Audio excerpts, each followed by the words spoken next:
Roderick, last one. If it's not overtaxing your patience and our wonderful stenographers, can I just seek quick clarification on President Chirac?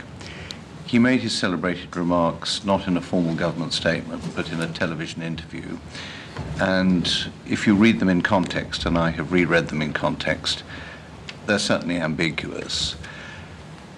Did you do what one often does in diplomacy and go back to the French to try to establish to what extent these remarks, what they really meant, whether they should be taken literally and as applying for all time, and whether there was an area for negotiation? Or did you just say, that's it, game over? So, Roderick, I didn't say the latter, but we had a lot to do with President Chirac. I mean, I knew him pretty well. Tony Blair knew him better, and a lot of contact with the French. And I watched President Chirac make that statement, and my French isn't bad. And yes, well, you say it wasn't a formal French government statement, but I mean, from the times of de Gaulle, French presidents have pronounced "to la France." I mean, that's what they do. And this was President Chirac pronouncing "to la France." Now, the most senior politician in France, you have to work on the basis with somebody of that seniority that he knew what he was saying. And if he'd said, look, this is really difficult for us, and we'd find it very difficult to approve a resolution, and this is what we want in it, we would have been in business.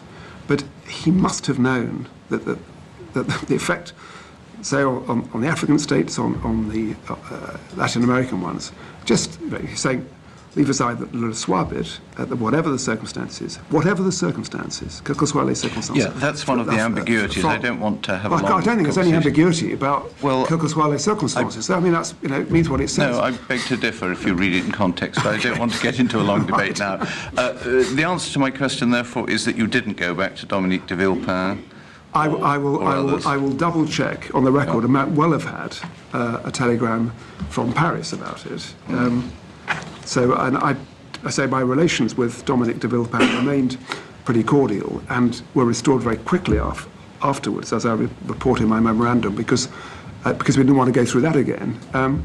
We got going the E3 axis on Iran, which was very productive for a period. Thank you. I normally offer our witnesses a chance to offer final reflections, but since this is not the last session, and you've given us a substantial section in your memorandum of evidence on reflections, can I take it that you would be content to close here until we begin again? In that case, we have much ground to cover in a second set of sessions in a week or so, but for now, may I thank our witness, thank you, Mr. Straw, and our audience through quite a long afternoon.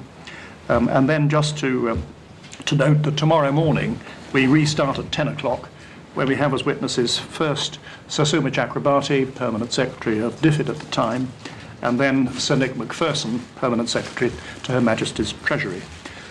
And with that, I'll close the proceedings. Thank you. Thank you very much, and thank you to the stenographer.